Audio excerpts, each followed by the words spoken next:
আসসালামু আলাইকুম। শুরু করছি আমি তো ভালোবাসি তোকে উপন্যাসের ৪৮তম পর্ব। লেখনীতে সালমা চৌধুরী।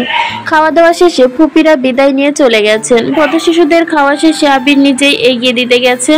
এই সুযোগে মেঘ তার বন্ধুদের সাথে মিলে গেছে, আড্ডা দিচ্ছে। তানভীর পাশে টেবিলে বসে ফোন চাপছে আর একটু পর পর মেঘকে দেখছে। পাশে বসাতে ওদের সাথে কথোপকথনই তানভীরের কানে যাচ্ছে। তামিম দু একটা কথা বলেও মিনহাজ তেমন কথা বলছে না। দুই একবার এদিক সেদিক তাকাতে গিয়ে তানভীরের সাথে চোখাচোখি হয়ে গেছে। তানভীরের গুরুগম্ভীর চেহারা আর ক্রোধান্বিত আঁখি দেখে মিনহাজ দৃষ্টি নামিয়ে নিয়েছে। তানভীরের ভয়ে কিছুক্ষণ বলতেই পারে না। মিনহাজ গিফটের পাশাপাশি মেঘের জন্য একটা ব্রেসলেট এনেছিল, যেটা ঠিক মাঝখানে এম অক্ষর দিয়েছিল। মিনহাজ আর মেঘ দুজনের নামের প্রথম অক্ষর এম, সেই সুবাদে মিনহাজ এটা এনেছে। মেঘ তেমন কিছু না ভাবলেও মিনহাজ নিজের কথাই ভাববে, কিন্তু তানভীরের ভয়ে প্রথম থেকে মিনহাজ সেটি আছে। আবির আসার পর তো মিনহাজের স্বাভাবিক নিঃশ্বাসই বন্ধ হয়ে গেছে। আবিরের দেওয়া সুদীর্ঘ সারপ্রাইজ, মেঘে দেওয়া ডায়মন্ড আংটি, তানভীরের দেওয়া গোল্ডের ব্রেসলেট, ফুপিদের দেওয়া দামি গিফটের ভিড়ে মিনহাজের গিফটটা কিছুই না। তানভীর কিছুক্ষণ পর নরম স্বরে বলল, তোমরা আর কি খাবে বলো, আমি আনাচ্ছি।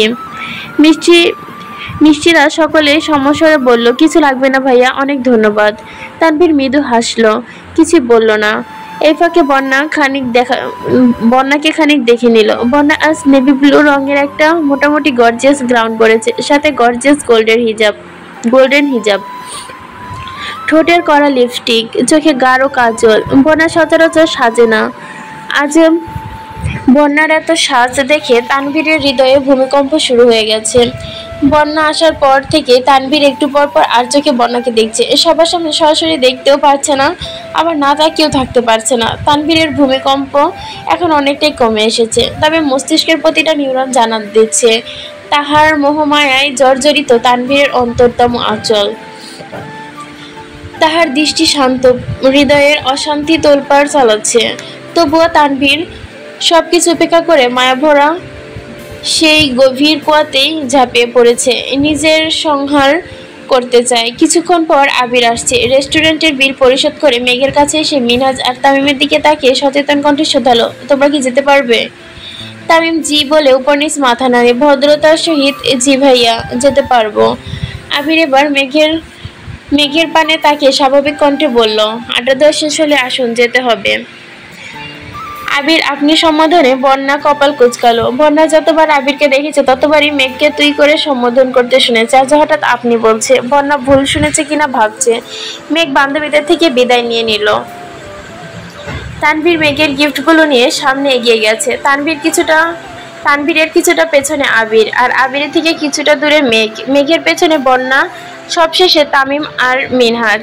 রেস্টুরেন্টের দরজার কাছাকাছি যেতেই গ্রাউন্ড থেকে বের হওয়া সুতার সঙ্গে জুতার স্টোন আটকে গেছে। ব্রেসে টান পড়তে মেঘের শরীরটা সম্পূর্ণ সামনের দিকে ঝুঁকে আসে। সে সঙ্গে সঙ্গে মুখ দিয়ে আকস্মিক বেরিয়ে আসে উফ। শব্দটা আবিরের কানে পৌঁছানো মাত্র আবির ঘুরে দীর্ঘ 2 কদম এগিয়ে এসে মেঘের 2 কাঁধ ধরে উদ্বিগ্ন কণ্ঠে প্রশ্ন করলো, কি হয়েছে তোর, কোথায় ব্যথা পাইছিস? বন্যা, মিষ্টি, মিনহাজ সবাই একেবারে হতস্তম্ভ হয়ে গেছে। মেঘের কি হয়েছে তা বুঝে ওঠার আগে আবির্ভাব মেঘকে ধরে ফেলেছে। আবির নিজেও বুঝতে পারেনি মেঘের কি হয়েছে। আবির চিন্তিত কণ্ঠে একের পর এক প্রশ্ন প্রত্যুত্তরে মেঘ ধীরে কণ্ঠে বলল, মনে হয় জুতায় সুতা আটকে গেছে। এর মধ্যে বন্যা এগিয়ে এসে মেঘের হাত ধরল। আবির সঙ্গে সঙ্গে হাঁটু গেড়ে বসে পড়েছে। এক মুহূর্ত দেরি না করে শরীরের ব্যালেন্সটা হারাতেই মেঘ তাড়াতাড়ি করে আবিরের কাঁধ চেপে ধরে। জুতা সহ মেঘের পাতা হাঁটুর ওপর তুলে নিল আবির। মেঘ নিজের শরীরের ব্যালেন্স হারাতে নিলে তাড়াতাড়ি আবিরের কাঁধ হাত দিয়ে ধরে ফেলে। পা উপরে ওঠাতে মেঘ কিছুটা সোজা হয়ে দাঁড়িয়েছে। মিনহাজ, তামিম, মিষ্টি বিষময় দৃষ্টিতে তাকিয়ে রয়েছে তার দিকে। আবির সুস্থির হস্তে জুতা থেকে মেঘের ড্রেসের সুতা খুলে দিচ্ছে। তানভীর এতক্ষণে পেছনে ফিরে তাকিয়ে সহসা উচ্চারণ করে বলল, কি হয়েছে বনুর? আবির সহসা অবস্থায় বলল, কিছু না, তুই যা। তানভীর কিছুক্ষণ দাঁড়িয়ে থেকে পরিস্থিতি স্বাভাবিক দেখে চলে গেছে। আবির মেঘের পা নামিয়ে দাঁড়িয়ে অন্তত নমনীয় কণ্ঠে শোধালো, শুধু সুতো আটকেছিল নাকি পায়ে ব্যথা পেয়েছিস? মেঘ আস্তে করে বলল, পায়ে ব্যথা পাইনি। সত্যি তো? হুম। আবির দাঁতের দাঁত চেপে অতি ধীরে বলল, দেখে শুনে হাঁটবি তো নাকি? আরেকটু হলেই তো মাথায় লাগতো। বন্যা অবাক চোখে আবিরকে দেখছে। আবিরের হাঁটুতে ময়লা লেগেছে, অথচ সেদিকে তার বিন্দুমাত্র মনোযোগ নেই। বন্যার সঙ্গে সঙ্গে মেঘের আশ্চর্য নয়নে আবিরকে দেখছে। এতগুলো চোখ অবাক দৃষ্টিতে আবিরকে দেখছে, তা বুঝতে পেরে আবির চোখ নামিয়ে মৃদু স্বরে বলল, হাঁটতে পারবি? পারবো। মেঘ আবারও ডাকলো, আবির ভাই। হুম। আপনার চুলগুলো এলোমেলো হয়ে গেছে। কোনো ব্যাপার না। মেঘ হাতের পার্স, ফোন, আবিরের দেওয়া আংটির বক্স, খালি বক্স মেঘের নিজের হাতে দিয়ে খালি বক্স আবিরের নিজের হাতেই নিয়ে মোলায়েম কণ্ঠে বলল, ড্রেসটা একটু উঁচুতে উঠিয়ে হাঁটিস। মেঘ আবিরের কথা মতো দুহাতে ড্রেসটা হালকা উঠিয়ে পা বাড়ালো। আবির সামনের দিকে থাকা সত্ত্বেও দৃষ্টি তার পেছনে। মেঘের হাঁটতে সমস্যা হচ্ছে কিনা, জুতায় সুতো আটকাচ্ছে কিনা তা দেখছে সে। আবির উদ্বিগ্ন কণ্ঠে আবার শোধালো, ব্যথা পাচ্ছিস না তো? মেঘ এপাশ ওপাশ মাথা নেড়ে বলল, না। বন্যা প্রখর নেত্রে আবিরকে পরখ করছে। তামিম মিনহাজের উদ্দেশ্য করে বিড়বিড় করে বলল, কিছু কি বুঝতে পারছিস? তানভীর, এখানে তানভীর না তামিম হতো, চোখের ইশারায় প্রশ্ন করলো, কি? মেঘ, যে কোনো সমস্যায় এগিয়ে যাওয়ার কথা তোর, অথচ তুই বোঝার আগে আরেকজন দায়িত্ব পালন করে ফেলছে। মিনহাজ তামিমের দিকে তাকিয়ে ভুরু গোটালো। তামিমের কথাটা তার ভালো লাগেনি, তাই বোঝালো। নিচে আসতে আবির স্বাভাবিক কণ্ঠে বলল, তুই দাঁড়া এখানে, আমি বাইক নিয়ে আসি। আবির যেতেই বন্যা মেঘের কাছাকাছি এসে উত্তেজিত কণ্ঠে বলল, বেবি, আই এম শকড। মেঘের চোখ ঘুরিয়ে বন্যার দিকে তাকিয়ে লাজুক হাসলো। বন্যা পুনরায় বলল, আমার কিন্তু আবির ভাইয়ের উপর সন্দেহ হচ্ছে, তোর হচ্ছে না? মেঘ মুচকি এসে বলল, সন্দেহ আমি বেশ কিছুদিন যাবতই করছি, কিন্তু কিছু বুঝতে পারছি না, কারণ ওনার আচরণ কেমন জানি, একদম অদ্ভুত। এই যে দেখলি না, যত্ন করছে, একটু পরে দেখবি রেগে যা তা করবে। বন্যা উত্তেজিত চেহারা, চিন্তার ছাপ লেগে গেছে। চিন্তিত কণ্ঠে বলল, থাক, এত ভাবিস না। দোয়া করি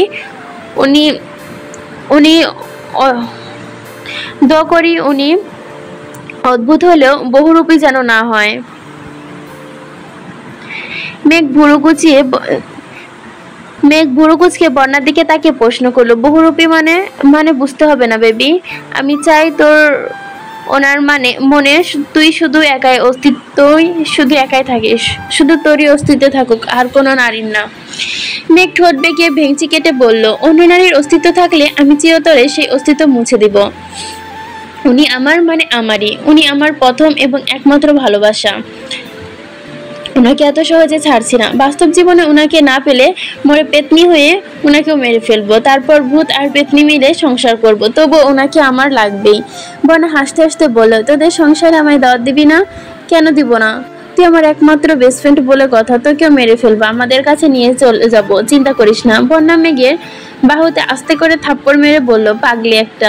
মেঘ হঠাৎই বন্যার দিকে তাকিয়ে কেমন করে তাকালো। বন্যা আস্তে করে বলল, কি হয়েছে? আবির ভাই আমার প্রেমে পাগল হবে কবে? কেন?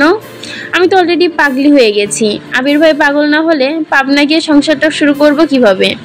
বনা হাসতে হাসতে ক্লান্ত হয়ে পড়েছে, মুখে হাসি রেখে বলল, আল্লাহ আমায় বাঁচাও। বিয়ের খবর নাই, এদিকে কোথায় সংসার করবে সেটা ভেবে ফেলেছে। মিনহাজ মিষ্টিরা মেঘদের একটু পেছনেই ছিল। বন্যার এত হাসাহাসি মিনহাজের বিরক্ত স্বরে বলল, এত হাসছিস কেন? ভালো লাগছে তাই হাসছি, তোর কোনো সমস্যা? হ্যাঁ, আমার কানে লাগছে। তাহলে তুই কানে আঙ্গুল দিয়ে রাখ। মিনহাজের আগে আরো বেড়ে গেছে, একদম মেঘের প্রতি আবিরের কেয়ার। অন্যদিকে বন্যার হাসি, মিনহাজ রীতিমতো রেগে কটমট করছে। এর মধ্যে আবির আর তানভীর দুজনে হাজির হলো। আবির তানভীরকে উদ্দেশ্য করে বলল, তুই ওদের বাসা পর্যন্ত এগিয়ে দিয়ে আসবি, আমি মেঘকে নিয়ে বাসায় যাচ্ছি। আচ্ছা ভাইয়া।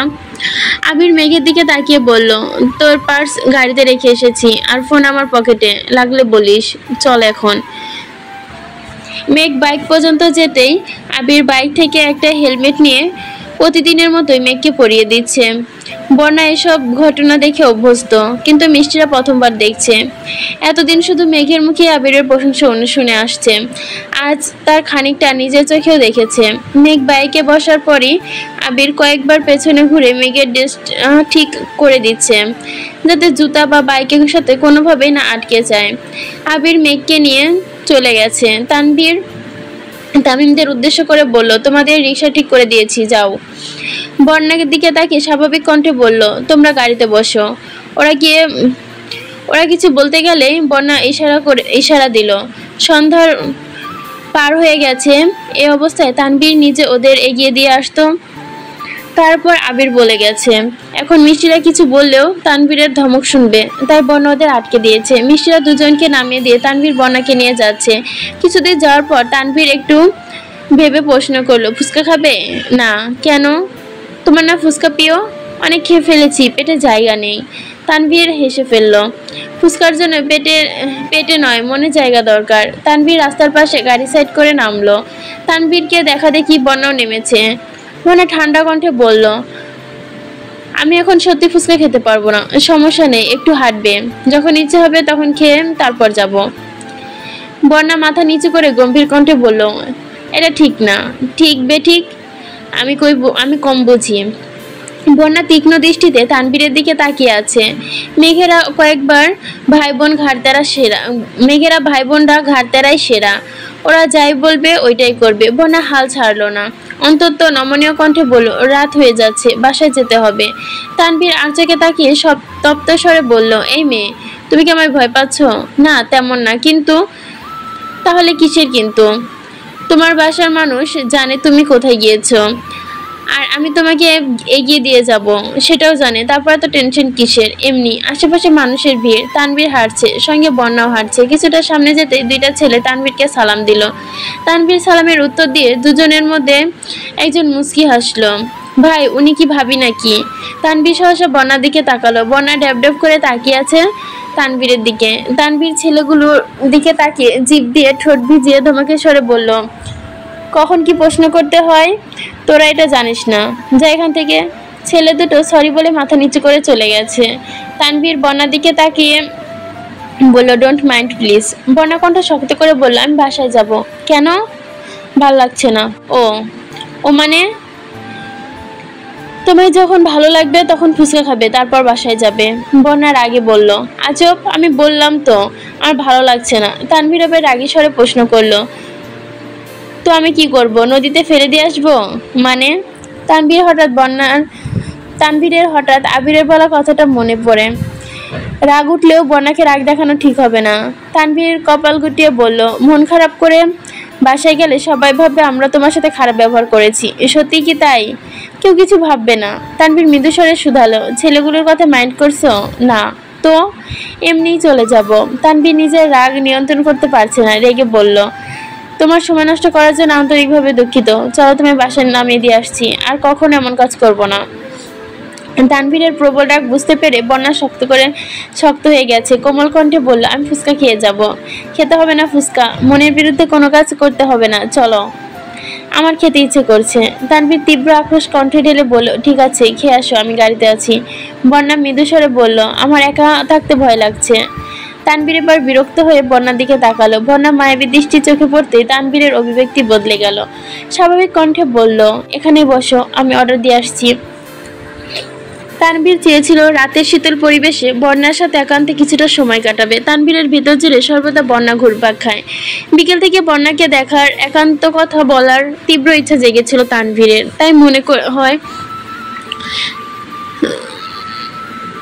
তাই ফুচকা খাওয়ার কথা বলে নিয়ে আসছিল। ফুচকা খেয়ে কিছুক্ষণ বসে বাসার উদ্দেশ্যে রওনা দিল। বন্যা বাসার সবার জন্যই আবির রেস্টুরেন্ট থেকে খাবার পার্সেল করে দিয়েছিল। তারপর বন্যা ও ওর বোনের জন্য ফুচকা নিয়েছে। এদিকে আবির মেঘের বাসার কাছে পর্যন্ত পৌঁছে নামিয়ে দিয়ে এসেছে। মেঘ নেমে গম্ভীর কণ্ঠে বলল, আপনার আংটিটা দিয়ে দেই। কেন? আমার আংটি লাগবে না। আপনার জিনিস আপনার কাছে রেখে দেন। কেন, আবার কি হয়েছে? মেঘ মনে মনে আওড়ালো, দামি গিফট দিয়ে আমি কি করব? আপনি যদি আমার না হন। মেঘের নীরবতা বুঝে আবির রাগী কণ্ঠে বলল, আংটিটি যদি হাত থেকে খুলিস তাহলে খবর আছে, বাসায় যা। খুলে কি করবেন সেটা এখন কেন বলবো? খুলে সেটা এখন কে বলবো? এখন কেন বলবো? খুললে বোঝাবো। মেঘ ডান হাত দিয়ে এক টানে অনামিকা আঙ্গুল থেকে আংটিটা খুলে হাতের তালুতে নিয়ে আবিরের সামনে ধরে বলল, এই নিন, খুলেছি, এবার বোঝান। আবির আংটিটা হাতে নিয়ে গম্ভীর কণ্ঠে প্রশ্ন করলো, তোর এই আংটির প্রয়োজন নেই না? ফেলে দিলে আফসোস করবি না তো? আবির বাইকে বসে আংটি ফেলে দেওয়ার জন্য হাত তোলা মাত্রই মেঘ দুহাতে আবিরের হাত আঁকড়ে ধরে। প্লিজ ফেলবেন না, আমি পরবো, আমায় দিন। তুই যেহেতু পড়তে চাস না, থাক, বাদ দে, অপছন্দের জিনিস না পড়াই ভালো। মেঘ আবিরের হাত আরো শক্ত করে ধরে বলল, আমি কখন বললাম আমার অপছন্দের জিনিস? আমার আংটি আমায় দিন। দুদিন পর পর খুলে ফেলার থেকে ভালো আমি এনেছি, আমি ফেলে দিই। মেঘ তপ্ত স্বরে বলল, আর ফেলবো না, আর খুলবো না। সত্যি তো? সত্যি। আবির আংটিটা হাতে নিয়ে এক সেকেন্ড দেরি না করে মেঘের বাম হাতে অনামিকা আঙ্গুলে পরিয়ে দিয়েছে। মেঘের হৃদস্পন্দন সঙ্গে সঙ্গে জোরালো হয়ে গেছে। মেঘের নিস্তব্ধ আখি যুগল স্তব্ধ হয়ে আছে হাতে অনামিকা আঙ্গুলে। আকস্মিক বিপুল চোখে তাকিয়ে আবিরের দিকে। আবিরের নিরুদ্যোগ ভঙ্গিতে পকেট থেকে মেঘের ফোন বের করেছে। ফোন মেঘের দিকে এগিয়ে দিয়ে স্বাভাবিক কণ্ঠে বলল, বাসায় যা। আবির চলে গেছে, কিন্তু মেঘের পা থেমে গেছে। আঙ্গুলের দিকে তাকাতে আবির ভাইয়ের আংটি পরানোর দৃশ্য চোখের সামনে ভেসে উঠছে। তার প্রতিবারই গা শিউরে উঠছে। রেস্টুরেন্টে ডায়মন্ডের আংটি দেখে এক মুহূর্তের জন্য মেঘের মনে অদম্য ইচ্ছে জেগেছিল আবির ভাইয়ের হাত থেকে আংটিটা পরবে, কিন্তু ফুপিরা, তানভীর ভাইয়া, বন্যা সবার সামনে নিজের ম্যাচুরিটি প্রমাণ করতে নিজে আংটিটা পরে নিয়েছিল। অথচ মেঘ সুপ্ত ইচ্ছা কোনো না কোনোভাবে পূরণ হয়ে গেছে। এদিকে রুমে ঢুকে মিনহাজ লম্বা হয়ে বিছানায় শুয়ে পড়েছে। তামিম হাত মুখ দিয়ে রুমে এসে মিনহাজের অবস্থা দেখে প্রশ্ন করলো, কিরে, তোর আবার কি হয়েছে? ভালো লাগছে না? ভালো না লাগাটাই স্বাভাবিক। মিনহাজ রাগান্বিত দৃষ্টিতে তামিমের দিকে তাকিয়ে আছে। তামিম কিছুক্ষণ নীরব থেকে আবারও বলল, আমার সাথে রাগ দেখালে কি হবে? তুই নিজেও সব দেখে আসছিস। মেঘ যদি রাজকুমারী হয় তাহলে মেঘের আবির্ভাব হলো রাজকুমার। ওদের ব্যাপার স্যাপারই আলাদা লেভেলের। মেঘ আমাদের সাথে সিম্পল ভাবে মিশে বলে এই না তারা আমাদের মতো সাধারণ। আজ তানভীর ভাইয়া আর আবির ভাইয়া ইনডাইরেক্টলি তাদের অবস্থান বুঝিয়ে দিয়েছে। সম্পূর্ণ রেস্টুরেন্ট বুকিং করে আনলিমিটেড খাবার, ডায়মন্ড, গোল্ডের ভিড়ে তোর আমার অবস্থা ঠিক কোথায় বুঝতে পেরেছিস? মিনা চোখ নামিয়ে ধীর কণ্ঠে বলল, আমি একে পছন্দ করি। তুই পছন্দ করিস, কিন্তু আমার মনে হয়েছে আবির ভাই মেঘকে ভালোবাসে। মেঘের প্রতি উনার কনসার্ট দেখেছিস? মেঘ উফ করতেই দেরি, কিন্তু উনার অ্যাকশন নিতে দেরি না। তাছাড়া খাওয়ার সময় দেখলি না মেঘকে নিজের হাতে খাবার পরিবেশন করে দিচ্ছিল। তাছাড়াও মেঘ চাওয়ার আগে সব হাজির হচ্ছিল। ওদের সাথে আমাদের নিজেদের ভাবতেই পারবো না। বন্যা মধ্যবিত্ত ঘরের মেয়ে হয়েও আমায় রিজেক্ট করেছে, একবারও ভাবেনি। আর তুই মেঘকে নিয়ে ভাবছিস? তোর কপালে শনি আছে। শনি থাকলে আমি এর শেষ দেখে ছাড়বো। শালা নিজেও মরবি, আমাকেও মারবি। আজকে মেঘ ভার্সিটিতে আসার পর মিষ্টিরা মেঘকে রাগাচ্ছে। মিষ্টি আবির ভাইয়ের লোক আর ব্যবহারের ওপর ক্রাশ খাইছে। কথা বলা মাত্র মেঘ তেলে বাগুনে জ্বলে উঠেছে। মিনাজও সেই সঙ্গে বলছে, মিষ্টি তোর পছন্দ হলে প্রেম করতে পারিস। মেঘ রাগে গজগজ করতে করতে বলল, তোর মাথাটা আগে ফাটাবো, তারপরে মিষ্টির মাথা ফাটাবো, বলে দিলাম।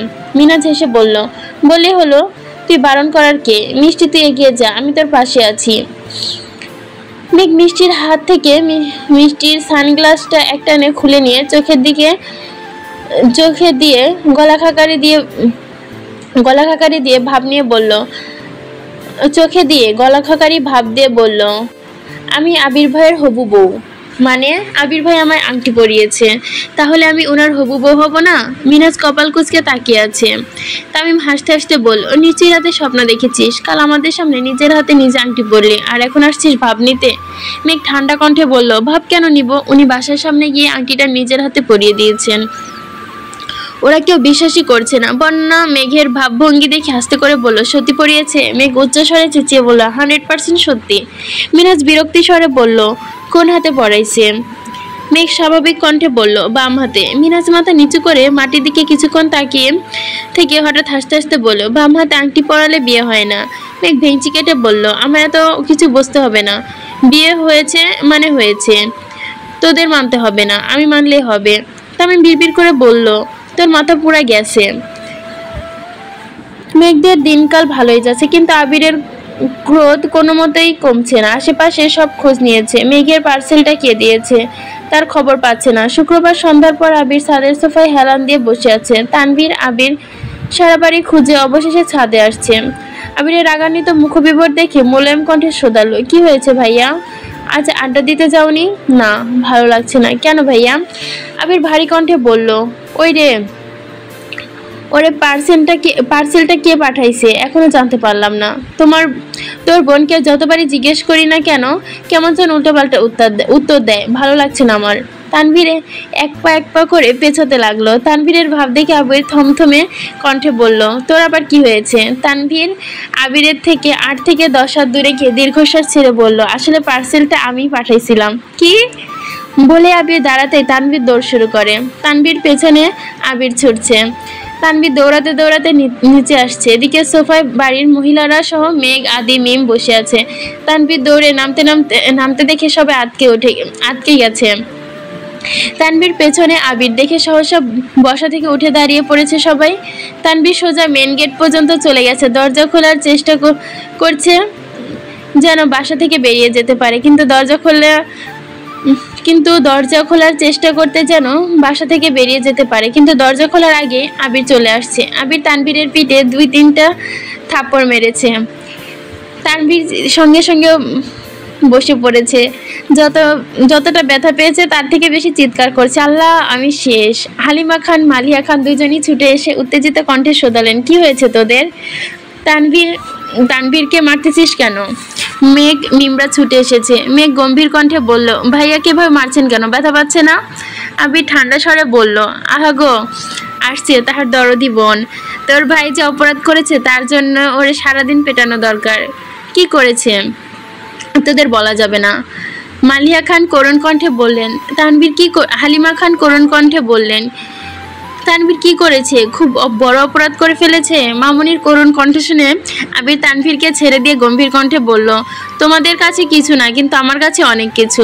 হালিমা খান তানভীরকে উদ্দেশ্য করে বলল, কি রে, কি করেছিস তুই? তানভীর দাঁড়িয়ে আড়মোড়া ভাঙতে ভাঙতে বলল, তেমন কিছু না, ভাইয়ার কলিজায় হাত দিয়েছিলাম। বলেই তানভীর রুমের দিকে ছুটে। আবির নিচে দাঁড়িয়ে রাগান্বিত কণ্ঠে বলে, রুম থেকে বের হইস শুধু, তোর খবর আছে। মালিয়া খান সচেতন কণ্ঠে বললেন, আবির কি হচ্ছে এসব?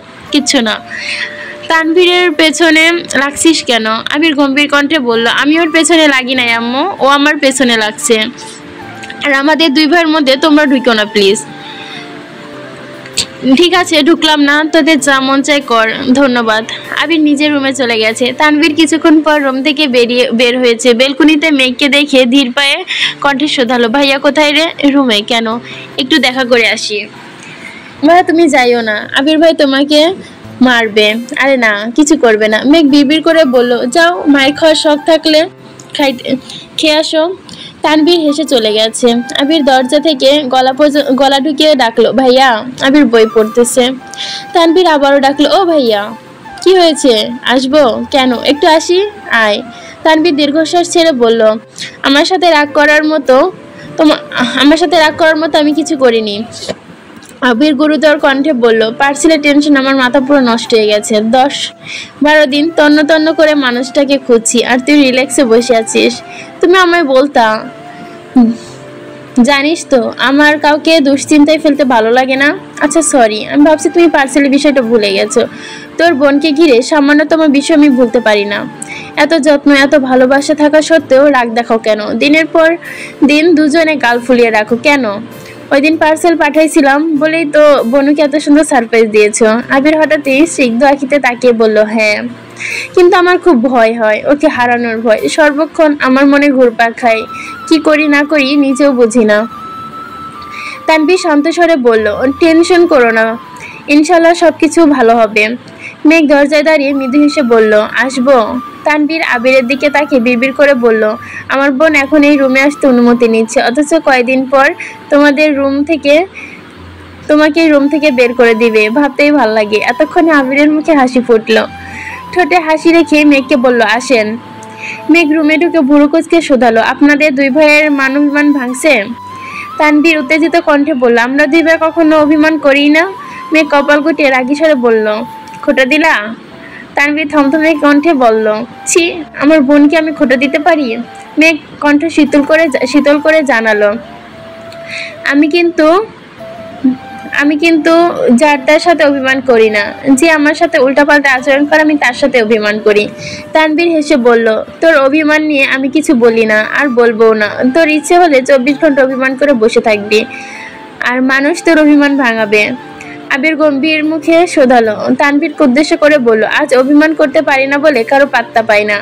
তানভীর রাজবাড়ী কণ্ঠে বলল, হইছে, তোমার আর অভিমান করতে হবে না। এক একজনের ঢং দেখলে আর বাঁচি না।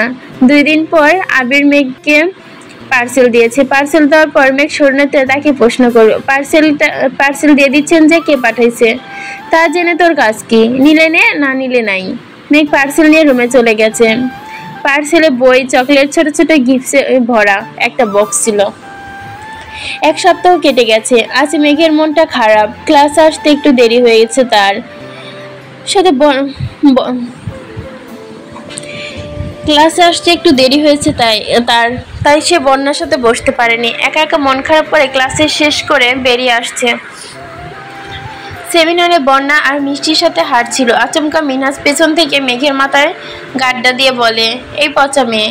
মেঘ মাথায় হাত বুলিয়ে পেছনে তাকাতে মিনহাজের প্রখর তপ্ত স্বরে, তুই আমায় ব্লক করছিস কেন? মেঘ এমনিতেই মেজাজ খারাপ, তার উপর মিনহাজের উল্টাপাল্টা কথা শুনে মেঘের মেজাজ আরো বেশি খারাপ হচ্ছে। মেঘ আদম্য কণ্ঠে বলল, আমি তোকে ব্লক কেন দিব? আর কোথায় থেকেই বা দিব? তুই আমাকে ফেসবুকে ব্লক দিছিস। দূর, আমি ব্লক দিইনি, জ্বালাস না আমায়, এমনিতেই মন ভালো না। তুই ব্লক দিছিস, বিশ্বাস না করলে চেক কর। ইস, আমি গত 2 দিন যাবৎ ফেসবুকে ঢুকি না, তোকে ব্লক দিব কিভাবে? আমি গতকাল রাতে তোকে মেসেজ দিছি, আর কিছুক্ষণ পর দেখি আমায় ব্লক মারছিস। বাজে কথা বলিস না মিনহাজ। তুই তোর ফোন বের কর, ব্লক লিস্ট চেক কর, তাহলেই তো হবে। মেঘ ফোন বের করে বন্যাকে দিয়ে সাইডে চলে গেছে। মন খারাপ থাকলে কারোর সাথে কথা বলতে ইচ্ছা করে না, সেখানে হাঙ্গামা করা তো দূরের বিষয়। বন্যা ফেসবুকে ঢুকে ফ্রেন্ড লিস্টে ঢুকলো। ব্লক লিস্টে প্রথমেই আইডিটাই মিনহাজের। বন্যা উদ্বিগ্ন কণ্ঠে বলল, মেঘ, সত্যি সত্যি মিনহাজকে ব্লক করে দেওয়া? মেঘ বিরক্ত স্বরে বলল, আমি কাল ফেসবুকে ঢুকিই নাই। বন্যা বা শান্ত স্বরে বলল, মিনহাজ, কি হয়েছিল, পুরো ঘটনা বল। মিনহাজ বলা শুরু করলো, মেঘের মাঝে মাঝে আমি মেসেজ দেই, ওর মন চাইলে রিপ্লাই দেয়, না চাইলে দেয় না। 2 দিন ভার্সিটি বন্ধ ছিল, ভাবলাম একটু স্মরণ করি। গত পরশুদিন মেসেজ দিছি, নেটে আসেনি। গতকাল মজার ছলে মেসেজ দিছিলাম, বেবি আই মিস ইউ। তারপর নেট থেকে বের হয়ে খেতে গেছি। খেয়ে এসে নেটে ঢুকতেই দেখি মেঘের আইডি থেকে ব্লক দেওয়া। মেঘ তীক্ষ্ণ দৃষ্টিতে তাকিয়ে জানায়, আমি নেটে ঢুকিই নেই, আর এমন কোনো মেসেজও দেখি নেই। বন্যা একটু ভেবে বলল, তোর আইডির পাসওয়ার্ড কেউ জানে না? তো কে জানবে? তোর আইডি কে খুলে দিয়েছে? মেঘ সহসা বলল, ভাইয়া। পাসওয়ার্ড পাল্টাইছিলি পরে? না। তাহলে তানভীর ভাই? মেঘ আচমকা চটপট স্বরে বলে, না না, ভাইয়া না, আবির ভাই আইডি খুলে দিয়েছে। বন্যা, মিষ্টি, মিনহাজ সবাই স্তব্ধ হয়ে গেছে। মিষ্টি একটু পরে মৃদু এসে বলল, মেঘরে তুই শেষে। মিনহাজকে 30 মিনিটের মধ্যে ব্লক দিয়ে দিছে। মানে তোর আবির ভাই সর্বক্ষণ তোকে চোখে চোখে রাখে। যা, তুই সাকসেস, সাথে তোর ভালোবাসাও। মিষ্টি কথা শুনে মেঘের চোখে তারাগুলো ঝলমল করে উঠলো। চোখের সামনে আবির ভাইয়ের হাস্যোজ্জ্বল চেহারা ভেসে উঠেছে। অমনি মেঘের চোখ বন্ধ করে ফেলেছে। চোখ বন্ধ করা মাত্রই আবিরের ধারালো ছুরি ন্যায় দৃষ্টি চোখে লাগলো। বক্ষপিঞ্জরে অবরুদ্ধ হৃৎপিণ্ডটা ছুটে পালাতে চাচ্ছে। সহসা অনুভব হলো উষ্ণ হাওয়ায় মেঘের কানের লতি ছুঁয়ে গেছে। লুকানো অনুভূতিগুলো আজ আকাশে ডানা মেলে উঠতে যাচ্ছে। আনন্দ লজ্জায় মেঘের চোখ মুখ লাল হয়ে গেছে। বন্যা সুনিপূর্ণ নজরে খেয়াল করলো তা। বন্যা ঠোঁটে হাসি সহসা ফুটলো। হাসি মুখে মেঘকে উদ্দেশ্য করে বলল, কেউ আবির ভাইকে খবর দে। বান্ধবী আমার নববধূর মতো লজ্জায় নুতিয়ে পড়েছে। আবির ভাইয়া না আসলে বোধহয় চোখ খুলে তাকাবেই না। বন্যার কথায় মেঘের হুঁশ ফেরে। স্পষ্ট চোখে তাকায় বন্যার দিকে। হাস্যোজ্জ্বল বন্যার মুখ দেখে মেঘ ফিরে এসে বন্যাকে জড়িয়ে ধরে। ওনা দিয়ে মুখ লুকালো। বন্যা তীক্ষ্ণ কণ্ঠে বলল, বেবি থাক, এত লজ্জা পাইতে হবে না, আমরা তো আর আবির ভাইয়া নই। মিষ্টি বলল, মেঘ তুই ওনাকে পেলে সত্যি অনেক লাকি, ভালো থাকবি। আমি মাত্র কয়েকটা বছর ওনার দায়িত্বশীল আর যত্ন দেখেই আমি মাত্র কয়েক ঘন্টা ওনার দায়িত্বশীলতা আর যত্ন দেখে ক্রাশ খেয়ে ফেলেছি। সেখানে তুই নিজের হাতে সর্বক্ষণ সবকিছু অনুভব করছিস। মিনহাজ শক্ত গলায় বলে উঠল, তোদের আল্লাহ দেখে বাঁচি না। এই বন্যা, মেঘের ফোনটা দে, আমার আইডি ব্লক করি। মেঘ সোজা হয়ে দাঁড়িয়ে বন্যা থেকে নিজের ফোন নিয়ে ব্যাগে রাখতে রাখতে স্বাভাবিক কণ্ঠে বলল, কোনো প্রয়োজন নেই, তুই ব্লক লিস্টেই থাক। কেন? আবির ভাই নিজের হাতে ব্লক দিয়েছে, আমার পক্ষে আনব্লক করা দুঃশব্দ বিষয়। তাছাড়া আমাকে বেবি বলতে বারণ করা সত্ত্বেও তুই বেবি বলে ডাকছিস কেন? আমি কিছুই বলতে পারবো না। এত পাথর মন তোর? আনব্লক করে দে, আর বলবো না। সম্ভব না, আমি বাসায় যাব, টাটা। মেঘ খুশিতে গদগদ করে সবাইকে রেখে বাসায় চলে গেছে। গাড়িতে বসে ভাবছে, আবির ভাই কি সত্যি আমায় পছন্দ করে নাকি আমি একটু বেশি ভাবছি। মেঘ বাসায় এসে হাত মুখ ধুয়ে নিচে আসছে। মালিয়া খান সোফায় বসে কি যেন পড়ছিলেন। মেঘকে ঘুরঘুর করতে দেখে ডাকলেন, মেঘ এদিকে আয়। বড় আম্মুর ডাক শুনে মেঘ সোফায় এসে বসে মালিয়া খান মৃদু স্বরে বলল, খাবি কিছু? না, খিদে নেই। তাহলে ঘুরতেছিস যে? আম্মুরা কোথায়? তোর আম্মু কাকিয়া শপিং এ গেছে। মেঘ ফোঁস করে শ্বাস ছেড়ে বলল, আমায় নিয়ে গেল না কেন? তুই যেতিস নাকি? হ্যাঁ, আজকে আর কিভাবে যাবি? তুই বরং অন্যদিন যাস, আমি খেতে দিচ্ছি, তুই ঠান্ডা মাথায় খেয়ে নে। মেঘ স্বাভাবিক কণ্ঠে বলল, তোমার খেতে দিতে হবে না, আমি একাই খেতে পারবো। মেঘ এত মন খারাপ করে রান্নাঘরে চলে গেছে। রাস্তায় আসতে আসতে মেঘ ভাবছিল শপিং এ গিয়ে আবির ভাইয়ের জন্য পছন্দ করে পাঞ্জাবি কিনে আনবে, কিন্তু আম্মুরা মেঘকে না বলেই চলে গেছে। মেঘ খাবার খেয়ে রুমে এসে শুয়ে পড়েছে। মাথায় শুধু আবির ভাই ঘুরছে। শুয়ে বসে কোনোভাবেই ভালো লাগছে না। কয়েকবার ফোনে আবির ভাইয়ের নাম্বার বের করেছে, কিন্তু কল দেওয়ার সাহস পাচ্ছে না। কোনোভাবেই যখন ঘুম আসছিল না, তখন মেঘ উঠে চুপি চুপি আবির ভাইয়ের রুমে গেছে। রুম জুড়ে মাতাল করা এক সুঘ্রাণ মেঘের মস্তিষ্কে নিউরন অনুকরণ করছে। চারপাশে তাকাতে গিয়ে হঠাৎ নজর পড়ে আবির ভাইয়ের স্কাই ব্লু রঙের একটা শার্টে। মেঘ নিঃশব্দে হেসে গিয়ে এগিয়ে গেল শার্টের কাছে। শার্টটা কাছে আনতে আবিরের গায়ের গন্ধটা স্পষ্ট নাকে লাগলো। আবেশে মেঘের চোখ বন্ধ হয়ে আসে। প্রিয় মানুষের স্পর্শ যেমন তার দেহ মন উভয় আনন্দিত করে, তেমনি প্রিয় মানুষের গায়ের গন্ধটাও তীব্র আকর্ষণ করছে। মেঘ কিছুক্ষণ শার্টটা জড়িয়ে ধরে আকস্মিক জামার ওপরে শার্টটা পরে নিল। আবিরের শার্ট মেঘের গায়ে অনেকটা পাঞ্জাবির মতো লাগছে, যেমন মোটা তেমনি লম্বা। মেঘ ড্রেসিং টেবিলের সামনে গিয়ে চোখ তুলে তাকাতে লজ্জায় দুহাত দিয়ে মুখ ঢেকে ফেললো। খানিক বাদে দু আঙ্গুলের ফাঁক দিয়ে চোখে তাকিয়ে দেখে নিজেকে। খুশিতে দুহাত মেলে রুমে ঘুরতে লাগলো। ঘুরতে ঘুরতে পাক খেয়ে বিছানায় এসে বসে পড়েছে। দুহাতে শার্টের কলার ঠিক করে ধরেন টেনে বিছানায় শুয়ে দীর্ঘশ্বাস ছেড়ে চোখ বন্ধ করলো। চোখে ভাসছে 9 মাসে আবিরের সঙ্গে কাটা একের পর এক মুহূর্ত সমূহ। এসব ভাবতে ভাবতে কখন যে ঘুমিয়ে পড়েছে মেঘ নিজেও জানে না। আবির বিকালের দিকে বাসে আসছে। রুমে ঢুকতেই থমকে দাঁড়ালো। নিজের বিছানায় মেঘের ঘুমন্ত অবস্থা দেখে তীক্ষ্ণ দৃষ্টিতে তাকালো। আশেপাশে তাকে সম্পূর্ণ রুম ভালোভাবে নিরীক্ষণ করে। ব্যাগটা রেখে কয়েক মুহূর্ত প্রখর নেত্রে চেয়ে রইল প্রেয়সীর অভিমুখে। ঘুমের মধ্যে মেঘের ঠোঁটের কোণে হাসি লেগে আছে। মেঘের পরনে নিজের শার্ট দেখে মুচকি হাসলো। আবির নিষ্পলক দৃষ্টিতে আটকে আছে মেঘের ঘুমন্ত চেহারায়। আনমনে অনেক কিছুই ভেবে নিয়েছে। মেঘকে ডাকার জন্য একবার এগিয়ে গেল, কিন্তু মেঘের গভীর ঘুম দেখে ডাকতে ইচ্ছে করেনি। তাই শাওয়ার নিতে ওয়াশরুমে চলে যায়। শাওয়ার নিয়ে বেরিয়ে দেখলো মেঘ ঘুমেই নিমগ্ন হয়ে আছে। কি করবে কিছুই বুঝতে পারছে না। মনের ভেতর অস্থিরতা, মস্তিষ্কে বিচরণ করছে নানা রং বেরঙের নিষিদ্ধ অনুপ্রেম অনুভূতি। ইচ্ছে করছে প্রেয়সী চাঁদিনের মুখবিবরে ভালোবাসা পরশেকে দিতে, কিন্তু সম্ভব? আবিরের প্রেয়সী যে এখনো অবুঝ। আবির ঠোঁটের কোণে হাসি রেখে মেঘে দিকে ঝুঁকে এসে চুল ঝাড়তেই পানির ছিটে মেঘের চোখে মুখে পড়ে। মেঘ ঘুমের মধ্যেই ভুরু কুঁচকালো, কিন্তু সজাগ হওয়ার কোনো নাম নিল না। আবির রুম থেকে বেরিয়ে বেলকনিতে গেল, বাসার পরিস্থিতি বোঝার চেষ্টা করলো। মিমেরা এখনো ফেরেনি। মালিয়াকার নিজের রুমে। আবির আবারও রুমে আসছে। মেঘের দিকে ভালো মতো তাকাতে পারছে না। আবির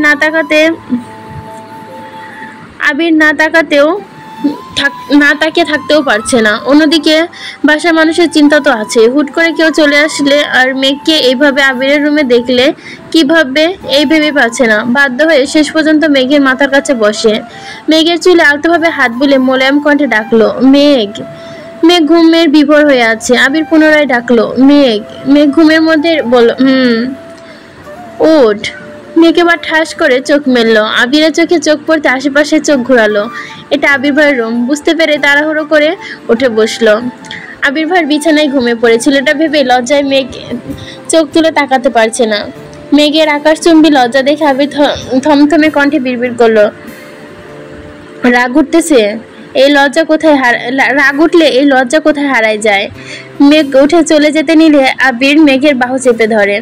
সদ্য ঘুম ভাঙায় মেঘের কথাও বের করতে পারছে না।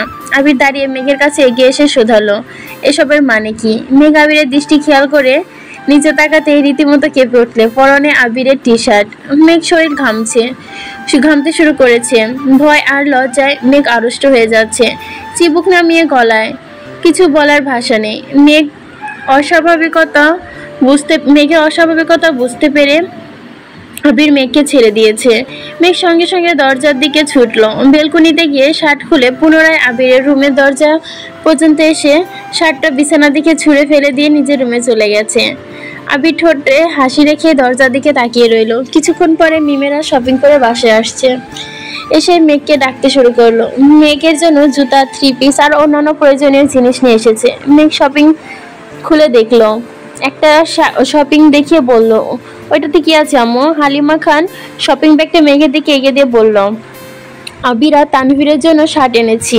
মেঘ গম্ভীরভাবে বলল, পাঞ্জাবি আনোনি? পাঞ্জাবি তো তেমন ভালো লাগে নাই, তাই আনিনি। ও, হালিমা খান আদিকে পাঠিয়েছে আবিরকে ডাকার জন্য। আবির নিচে আসতে মেঘ লজ্জায় মিমের পেছনে গিয়ে লুকিয়ে পড়েছে। আকলিমা খান আবিরকে 2টা শার্ট দিয়ে বলল, দেখ পছন্দ হয় কিনা। আবির দাঁত বের করে হাসলো। তারপর স্বাভাবিক কণ্ঠে বলল, তোমাদের পছন্দের কি আমি কখনো খারাপ বলছি? তা বলনি, কিন্তু খুব ভালো লাগছে সেটাও তো কখনো বলো না। তুমি এত বছর বাইরে ছিলে, তোমার পছন্দ অপছন্দ সম্পর্কে তো তেমন ধারণা নেই, তাই একটু চিন্তায় থাকি। আবির হেসে বলল, তোমরা মাঝে মাঝে এমনভাবে কথা বলো যেন আমি ভিনগ্রহে ছিলাম, নতুন পৃথিবীতে পা রাখছি। আবিরের কথা শোনার সবাই একসঙ্গে হেসে উঠলো। আবির নীরব দর্শকের মতো দেখলো, আর মেঘ মিমের আড়াল থেকে লুকিয়ে লুকিয়ে আবিরকে দেখছে। আবির যতক্ষণ নিচে ছিল মেঘ সামনে আসেনি। আবির নিজে শার্ট নিয়ে চলে যেতে মেঘ আবারও সোফায় বসে শুধালো, আম্মু তোমরা আবার শপিং এ যাবে কবে? জানি না। কেন মা? আমিও শপিং এ যেতাম। তো ড্রেস পছন্দ হয়নি? হয়েছে, আমার অন্য কাজ আছে। কবে যাবে বলো? আমরা আবার যেতে যেতে ঈদের সময় যাব, তখন গেলে হবে? না, আমার ইমার্জেন্সি যেতে হবে। তাহলে তুই তানভীর বা আবিরের সঙ্গে চলে যাস। আবিরের সঙ্গে রুমে শার্ট দুটো রেখে নিচে নামতে নামতে গম্ভীর কণ্ঠে শোধালো, কোথায় যেতে বলছো? ওর নাকি শপিং এ কি কাজ আছে, তাই বলছিলাম তুই বা তানভীর যদি নিয়ে যাস। এখন যাবি? মেঘ এপাশ ওপাশ মাথা নেড়ে বলল, না করলো। মেঘ মনে মনে বিড়বিড় করলো, ওনাদের নিয়ে শপিং এ যাওয়া চেয়ে না যাওয়াই ভালো। আমি স্বাভাবিক কণ্ঠে বলল, আমি বাইরে যাচ্ছি, ফিরতে দেরি হবে। বলে আবির চলে গেছে। মেঘ রুমে যেতেই দেখলো ফোনে মিনহাজ একের পর এক কল দিচ্ছে। মেঘ ফোন রিসিভ করতেই মিনহাজ বলল, তুই আমায় আনব্লক করবি না মেঘ? আমি পারবো না, সেটা তোকে আগেই বলেছি। আর একবার যদি কল দিলে ফোন নাম্বারটাও ব্লক করে দিব। থ্রেট দিচ্ছিস মেঘ? মনে কর দিচ্ছি। ঠিক আছে, ভালো থাকিস, রাখছি। বাসায় ভালো লাগছিল না বলে আবির আজ রাসেল আর রাকিব আর লিমনের সাথে দেখা করতে আসছে। ওরা 3 জন সিগারেট খাচ্ছিল। আবির আসতেই লিমন একটা সিগারেট আবিরের দিকে এগিয়ে দিল। আবির শক্ত কণ্ঠে বলল, আমি সিগারেট খাই না। রাসেল ফিক করে হেসে বলল, মজা করছিস নাকি? মজা করার কি হলো? লিমন সিগারেটটা আবার এগিয়ে বলল, আমাদের সাথে ফর্মালিটি করতে হবে না, নে খা। আমি সত্যিই খাই না। কবে থেকে? অনেক দিন। ছাড়লি কেন? আমার কাদম্বিনী চাই না আমি সিগারেট খাই। রাকিব এবার উদ্বিগ্ন কণ্ঠে বলল, তুই যেন কার জন্য সিগারেট খাওয়া শুরু করছিলি? যার জন্য ধরেছিলাম তার জন্য ছেড়েছি। সমস্যা আছে কোনো? না, একদমই না। রাকিব শুধালো, বাসার সবাই কেমন আছে? আলহামদুলিল্লাহ ভালো। রাসেল গলা উঁচু করে বলল, আঙ্কেল ঠিক আছেন? আলহামদুলিল্লাহ। লিমন কাঁপা কাঁপা কণ্ঠে বলল, তোর এত পরিবর্তনের রহস্য কি? আবির গলা স্বাভাবিক করে বলল, বাবা মায়ের একমাত্র ছেলে হলে এসব পরিবর্তন নিজে থেকে চলে আসে। চোখের সামনে আব্বু আম্মুর অসুস্থতা, বুকের ভেতর প্রেয়সীর অনুরক্তি, সব আড়াল থেকে নিজের সঙ্গে প্রতিনিয়ত লড়াই করতে হয়। রাসেল শীতল কণ্ঠে বলল, মেঘের কথা বাসায় জানাবি না? কিভাবে জানাবো? আব্বুর হার্ট অ্যাটাকের হাত থেকে কোনো রকমে বেঁচে ফিরেছেন। এই অবস্থায় আব্বুকে প্রেশার দেওয়ার মতো পরিস্থিতি কোনোভাবেই তৈরি করা যাবে না। আর আমার শ্বশুর যে মানুষ, আমার মুখে নিজের মেয়ের নাম শুনলেই আগুনে ঘি ঢালার মতো চেতবেন। আবির পুনরায় নিরুদ্বেগ কণ্ঠে বলল, আজ একমাত্র ছেলে না হইতাম আর একটা ভাই থাকতো, তাহলে আমি কখনোই কোনো কাজে পিছপা হতে হতো না। রাকিব করুণ স্বরে শুধালো, ফুপির বিষয়ে বাসায় কোনো সিদ্ধান্ত নিয়েছে? আবির বিরক্তি নিয়ে বলল, এখনো কিছুই হচ্ছে না। আমি আব্বু চাচুকে ইনডাইরেক্টলি বলছি, কিন্তু তাদের দিকে তেমন কোনো রেসপন্স পাচ্ছি না। কি ভাবছিস? কিভাবে কি করবি? আমি জানি না। আবির অনেক রাত পর্যন্ত আড্ডা দিয়ে বাসায় আসছে। মেঘ বেলকনিতে দাঁড়িয়ে বরাবরের মতো আবিরের জন্য অপেক্ষা করছিল। আবির বাসায় ঢুকতেই দেখলো আলী আহমদ খান সোফায় বসে আছে। আবির আসতেই দেখে শক্ত কণ্ঠে বলল, তোমার সাথে একটু দরকার আছে। আবির সহসা দাঁড়িয়ে পড়েছে। স্বাভাবিক কণ্ঠে বলল, জি বলুন। তোমার ফুপির বিষয় নিয়ে কিছু ভেবেছো? মুখে হাসি নিয়ে আবির বলল, আমি কি ভাববো? তোমার ফুপির বিষয়ে তুমি ভাববা না? এবারের বড় ছেলে হিসেবে তোমার কিছু দায়িত্ব নেই? আবির মলিন হেসে বলল, আপনারা যা সিদ্ধান্ত নিবেন তাই তো হবে। আলী আহমদ খান শান্ত কণ্ঠে বললেন, ঠিক আছে, রুমে যাও। আজ মেঘ ভার্সিটিতে আসতে মিষ্টি উত্তেজিত কণ্ঠে বলল, কিরে মেঘ, আবির ভাইয়ের সাথে কথা হলো? কি কথা বলবো? মিনাজকে ব্লক করার কারণ জিজ্ঞেস করিসনি? মেঘ আমতা আমতা করে বলল, এত সাহস আমার নেই। সাহস না দেখে কিছু জানতে পারবি? মেঘ হঠাৎই ধীর কণ্ঠে বলল, উনি আমায় ভালো না বাসলেও কি করব? তামিম হেসে বলল, ওনাকে ভুলে যাবি? মেঘ বুড়ো কুচকে কঠিন কণ্ঠে বলল, তোরে ভুলে যাব? ধরে যা হারামি। মিনহাজ অভিভূতের ন্যায় নিষ্পলক মেঘের দিকে তাকিয়ে কিছুক্ষণ তাকিয়ে থেকে বলল, তোরা অনুমতি দিলে আমি একটা প্ল্যান দিতে পারি। বন্যা শক্ত কণ্ঠে বলল, কিসের প্ল্যান? মিনহাজ ধীর স্থির কণ্ঠে সবটা প্ল্যান বলছে। মিষ্টিরা সঙ্গে সঙ্গে রাজি হয়ে গেছে। মিষ্টিরা উত্তেজনা দেখে মেঘে মোটামুটি রাজি হয়েছে, কিন্তু বন্যা কোনোভাবে রাজি হচ্ছে না। মেঘকে বোঝানোর চেষ্টা করছে, কিন্তু মিষ্টি, মিনহাজ আর তামিমের কথা শুনতে শুনতে বন্যার কথা মেঘ পাত্তাই দিচ্ছে না। রাতে খাবার টেবিলে বড়দের খাওয়া দাওয়া শেষে আবির, তানভীর, মেঘ বসে খাবার খাচ্ছিল। তানভীর উঠে যেতেই মেঘ মিমকে উদ্দেশ্য করে বলল, মিম, তোর সাথে আমার অনেক কথা আছে। কি আপু? মেঘ বিড়বিড় করে বলল, আমার ভার্সিটির ফ্রেন্ডদের কথা বলছিলাম না তোকে? হ্যাঁ, এখন কি হয়েছে? আবির দীর্ঘ মনোযোগ দিয়ে মেঘের কথা শুনছিল। মেঘ ঢোক গিলে ধীর কণ্ঠে বলল, আমার মনে হয় এক ফ্রেন্ড মনে হয় আমাকে পছন্দ করে। তোকে ছবি দেখাবো নি, খেয়ে রুমে আসিস। মিম আচ্ছা বলে চোখ তুলে তাকাতেই নজর পড়ে আবিরের দিকে। আবির অগ্নি দৃষ্টিতে তাকিয়ে আছে মেঘের দিকে। মিম সে দৃষ্টি দেখে টেবিলের নিচে মেঘকে চিমটি কেটে বিড়বিড় করে বলল, আপু চুপ করো, ভাইয়া তোমার কথা শুনে ফেলেছে। মেঘ মিমের কথায় তেমন পাত্তা না দিয়ে আবারও বলল, ওরা তোর কথা খুব বলে, তোকে নিয়ে একদিন ওদের সাথে দেখা করাবো না, ঠিক আছে? মিমের কণ্ঠ ভিজে গেল। দাঁতে দাঁত চেপে বলল, সময় হলে যাবো না, এখন চুপ। মেঘ উত্তেজিত কণ্ঠে বলল, জানিস মিম, ওর নামের প্রথম অক্ষর এম। আবির সঙ্গে সঙ্গে খাবার রেখে দাঁড়িয়ে পড়েছে। হালিমা খান উদ্বিগ্ন কণ্ঠে শুধালেন, কিরে, খাবার শেষ না করে উঠলে পড়লি যে? খেতে ইচ্ছে করছে না কেন? কি হয়েছে তোর? কিছু না। আবির আগে ফুসতে ফুসতে রুমে চলে গেছে। মেঘ এবার দীর্ঘশ্বাস ছেড়ে চোখ তুলে তাকালো। মেঘের নেত্রোদয় টলমল করেছে। আবিরের সামনে এভাবে কথা বলা মেঘের কাছে তৃতীয় বিশ্বযুদ্ধের সমতুল্য। ভয়ে মেঘের হাত পা কাঁপছিল। নিজ দিকে তাকিয়ে কোনো রকম কথাগুলো বলে ফেলেছে মেঘ। আবির কোনো দিকে না তাকিয়ে রুমে চলে গেছে। মেঘ গভীর রাত পর্যন্ত টিভি দেখেছে আর আবিরের জন্য অপেক্ষা করেছে। প্রায় 1টা নাগাদ মেঘ রুমে গিয়ে শুয়ে পড়েছে। পরের দিন সকালে আবার খাবার টেবিলে আবিরের সঙ্গে দেখা। মেঘ কোনোভাবে আবিরের চোখের দিকে তাকায় না। আবির ভাইয়ের চোখে চোখ রাখতেই মেঘের সবকিছু গুলিয়ে যাবে। বড়দের কথার মাঝখানেই মিম কি একটা কথা বলে ফেলেছে, কিন্তু মিমের কথা কানে নেয়নি। কেউ মিমের কথা কানে নেয়নি। মিম মেঘকে উদ্দেশ্য করে উচ্চস্বরে সচেতন কণ্ঠে বলল, শোন মিম, যেখানে গুরুত্ব পাবি না সেখানে। মেঘ মিমকে উদ্দেশ্য করে উচ্চস্বরে বলল, শোন মিম, যেখানে গুরুত্ব পাবি না সেখানে কখনো কোনো কথা বলবি না, যেখানে গুরুত্ব পাবি সেখানে মতামত দিবি। মেঘের বিজ্ঞ কথা শুনে মিম আহাম্মকের মতো তাকিয়ে আছে।